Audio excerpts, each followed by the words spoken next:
So this weekend is the Spa 6 Hours, which opens the 2018-2019 World Endurance Championship, the so-called super season where everything's going to be amazing, great, last 2 years.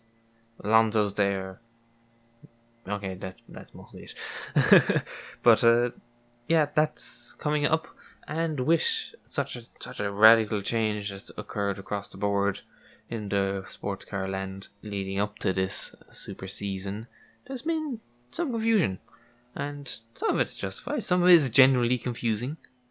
A lot of it's actually genuinely confusing. But one thing that is picking at me is the confusion around equivalence of technology and balance of performance.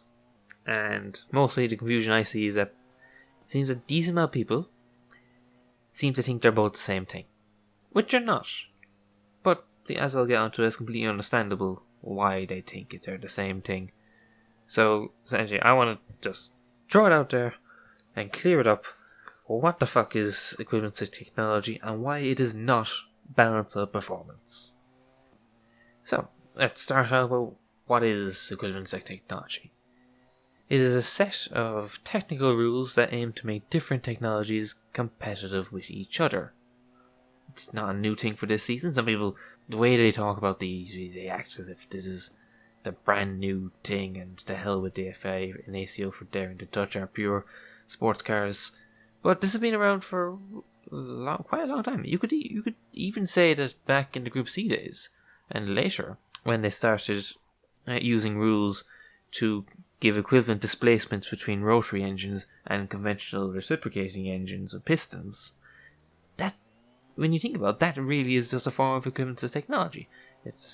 You've got two vastly different engine technologies, and you're making some sort of formula to equate one to the other. And essentially that's the basis of equivalent technology, as I'll keep repeating throughout all of this. Moving on to more modern times, EoT first appeared to balance diesel and petrol engines. Yeah, because the likes of Audi and later Peugeot found out that, this is a race where efficiency is quite important. We can use diesels, which are quite efficient. So the ACO set about to balance it out. And originally this was simply, and would be, you'd set a maximum fuel tank size, depending on whether you're using diesel or petrol. Later that'll be expanded to restricting fuel flow and how fast you could refill your car. But all the time the idea was that a tank of diesel fuel and a tank of petrol fuel would both have the same amount of energy within them. So that for engines of equal efficiency, a tank of diesel, a tank of petrol will go the same distance, essentially, is what you're doing. So everyone's working the same. There's not going to be, neither side is inherently going to have an advantage because it's a diesel or because it's a petrol. That it would still be down to making the most out of what you have.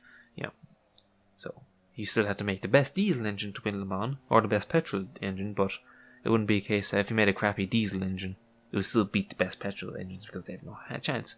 That's what they're trying to avoid at. That's quite sensible. Yeah, so originally it was set, and it was constantly tweaked with, practically tweaked with every year to try and fine tune the advantages that diesel cars would have over the petrol cars. But the logic was established that essentially the basis of all the technical regulations for LMP1 is that you have a certain amount of energy to use per lap and per stint.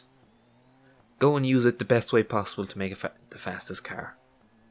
This logic didn't really change when hybrids came in. If anything, hybrids were perfectly suited for this type of rules. As you may know, there are different subclasses in LMP1 for hybrids. If you're just getting into it, this may not be immediately obvious because there's only one hybrid car. But this was very obvious in the days when we had the three manufacturers, and they'd be within three different hybrid subclasses, but would be all competing against each other.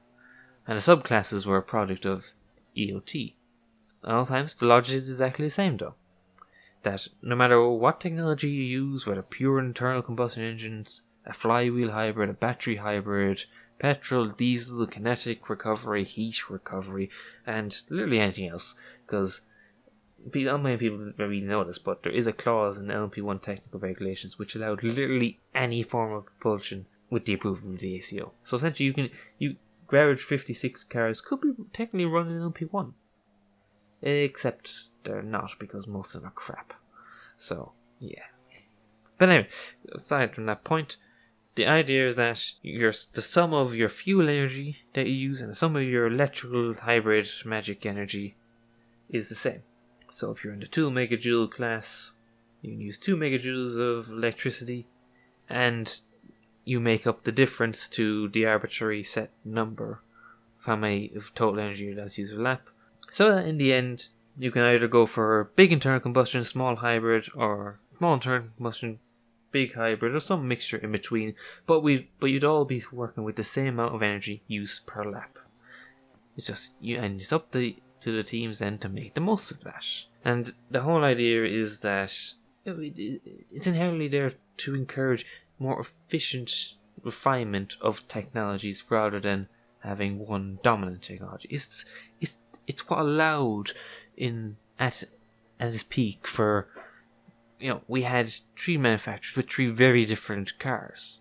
We had Audi with mechanical hybrid diesels. We had Porsche with small V4 and big fucking batteries with heat recovery and kinetic recovery. Toyota went all in on the kinetic recovery and put a 3-litre V6 or what, I think it's more than 3 litres, but the twin turbo V6 into it. And they all competed together, sort of proving the best technology as they were. So even though the rules are set out to give equivalence of technology, they inherently promote the best technology because they're all working from the same starting point of, this is the amount of energy you have, use it the best. And I think that's brilliant. Frankly, I think some sort of formula like that is going to be, for the foreseeable future, the only practical basis that open prototype formulas can be based on. You see a similar thing in Formula 1 with the fuel restrictions. It's more or less the exact same thing.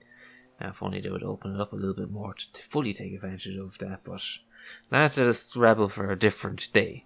So anyway, so far, it's relatively simple, isn't it? It's an easy to grasp concept, I think, at this point. And it was quite easy to apply to hybrid factory teams. Perfect.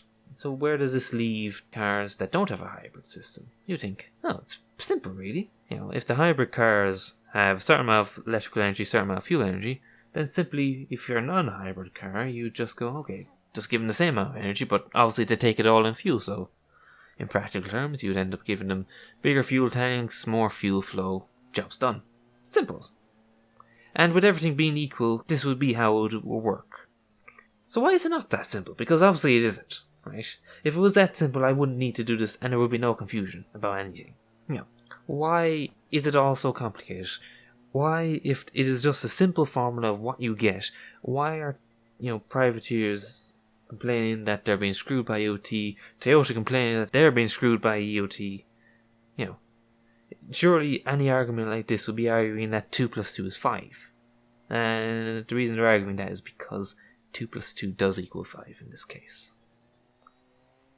Now that may sound strange, because the whole thing is complicated by the first law of racing, that money equals speed. So, because of this inherent problem, privateer cars are always going to be slower than full factory efforts, especially the likes of Audi and Porsche at their peak, where they're spending hundreds of millions of euro on their cars, and privateers were showing up like, what we got none, Yeah. So the ACOs, realised that, privateers have absolutely no hope against a strong factory field that's appeared, and as they stood, the rules, if they were set an equal level playing field for everyone, would just screw the privateers over. So the ACO attempted to bring the privateers up to the front by allowing them to use more energy. So they were tweaking the system, breaking the logic a little. So they're then giving the privateers more energy per lap than they would otherwise been allowed if they're using a hybrid system. And this was done to bring them to the front, make them a bit more competitive. Now, you could get into arguments of there was some sort of politics at play, which there always is. I'm not going to deny that, but I feel that that's bordering too much on opinions, hearsay, and politics. Then we need to get into. But what we'll say is that throughout the years, the ACO have always played around with these numbers, even going as far to give the privateers their own subclasses and all sorts of weird things to try and come some sort of way to make the privateers fit in the factory-dominated LMP1 class. And yeah, all these changes were constantly happening, but no one really cared. Because frankly, for all those years, there was at most 3 privateer cars. Several years, most of them didn't do the full season, if any did the full season. Never had a hope of winning, didn't really have reliability, and one became a metaphor for burnt carbon fibre. So the ACO could play around with their fuel allowance all they wanted, and no one gave a damn, because no one gave a damn about privateers at all. And that's what's changed, because with the demise of the Audi and Porsche LMP1 programs, we've had a rapid growth of privateer cars in LMP1. So now people care.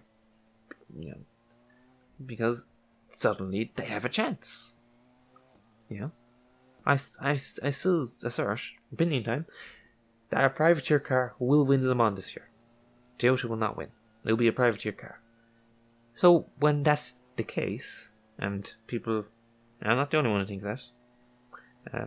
Naturally, there's a lot of idiots out there. Sometimes we come to the same opinions. So now people care, because they care about privateers. So they look at the EoT, and it doesn't take a lot of maths to realise, privateers have been inherently given advantages. And no one tries to hide this. This isn't some big secret. The ACO, it's been completely clear that, the rules inherently favour the privateers. And so then people see this, and that leads to arguments. People saying, they shouldn't give me these allowances. Other people saying they haven't been given enough allowances.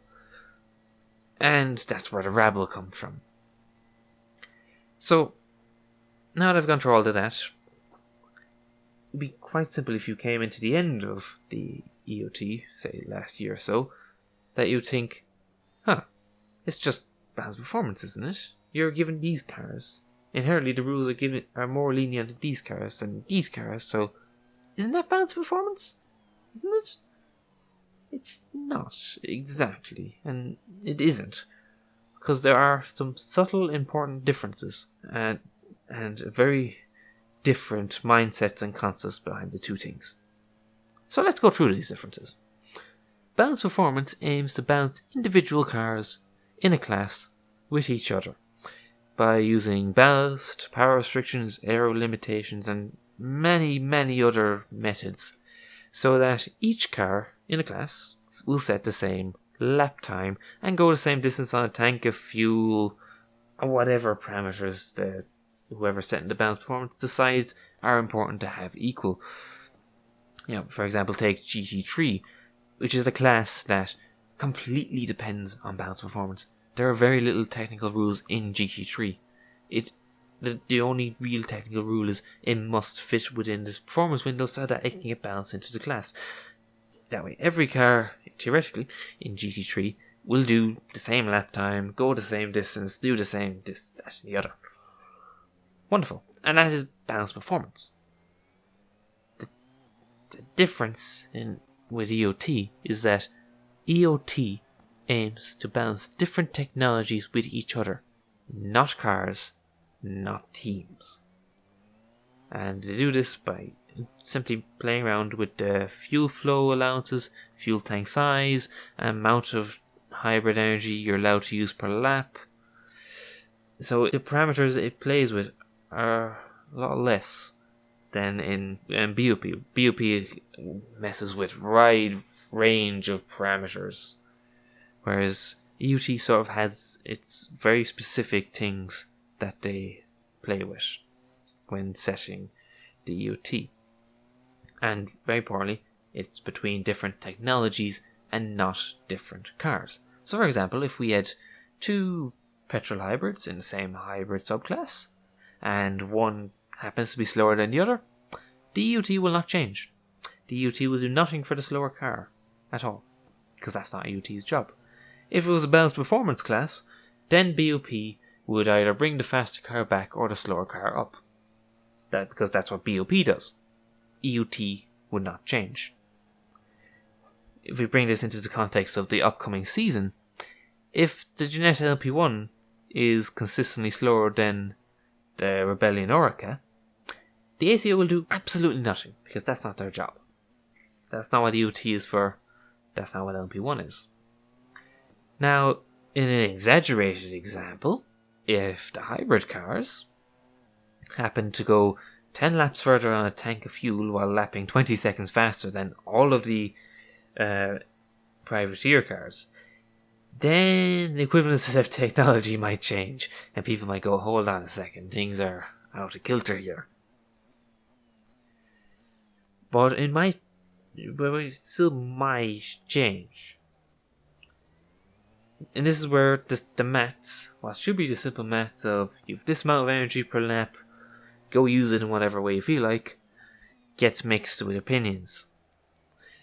Because the ACO are attempting to keep privateers competitive with factory teams through the Equivalence of Technology. They're trying to account for the fact that the privateer cars are running on significantly less budget than the hybrid teams, and the fact that hybrids have inherent advantage. Even if everyone's using the same base energy allowance per lap, the hybrid cars will just use it more efficiently. They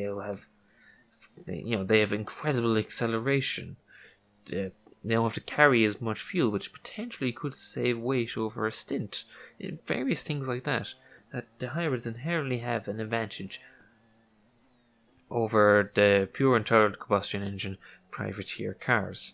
And the ACO are trying to account for all these sort of external factors with their equivalence of technology. Which is fine. Really. Ish. Yeah. And you can see how it can work, and in reality, how it must be done, because otherwise there will be no privateers. There'll then be no factory teams, because they'll have no one to compete against, and class dies. So it's a very tightrope that has to be walked here to keep the class alive. But when you do something like this to keep a team competitive, they will naturally use that as an excuse for their competitiveness in the series. This is the second law of racing. It is always someone else's fault. And this sort of rhetoric is partly to blame, I think, for the confusion. Because essentially, it's open season. Everything's changed. And naturally, when it's in people's interest to complain and to lobby and to bitch and to rebel, they're going to do that.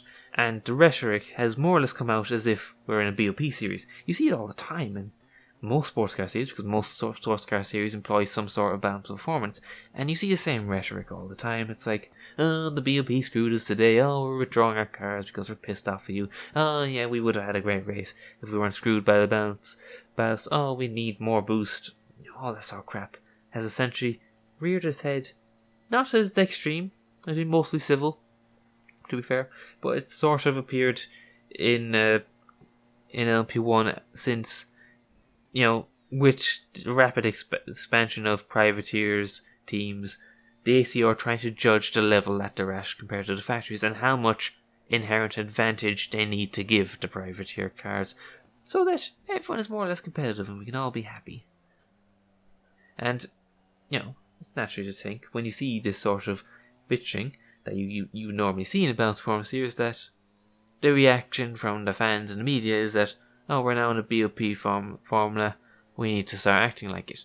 But that's not the case, as I've just explained for the last 20 minutes why equivalence of technology is not balanced with performance.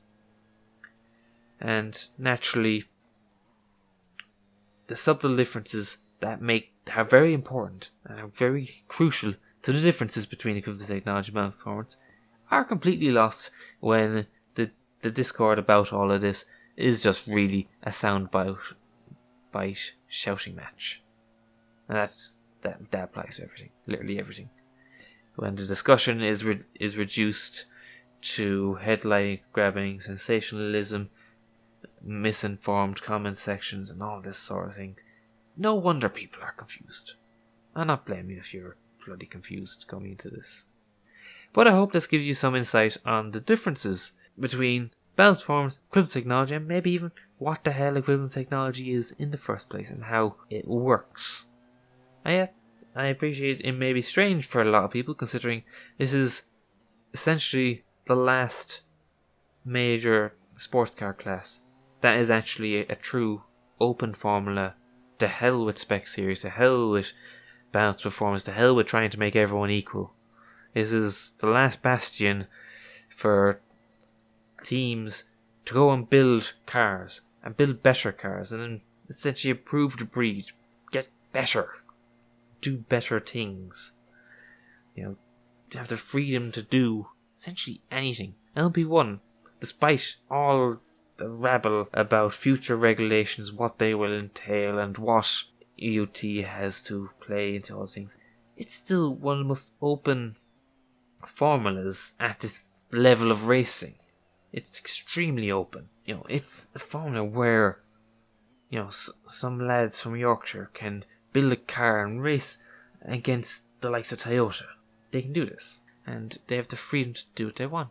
So anyway, with all that said, you're maybe wonder then, do I have any opinion on this whole thing? And I think I've just hinted on what my opinion is, frankly. If I could do anything, I would simply set the EoT to, right, this is how much energy you have, right? You can make that either through fuel or electric or fucking jet turbines, I don't care. But you have this much energy you're allowed to use per lap, go fucking build a car. If you win by 20 laps, good man. If you lose by 20 laps, get better. BOP spec class shit is for LMP2 and GT racing. And even then I don't really like it in LMP2, but I'm going to live with that. But rambling about that is a topic for another day that I'll probably never actually get around to because it'll just annoy me too much. But anyway, so TLDR, EoT is not BOP. EoT balances technologies, not cars. Balanced performance balances cars. Balanced performance is not an LMP1. EoT is. Right. That's far too long explaining something that, you probably could have read up on, actually. Oh well. There has to be some reason I make videos.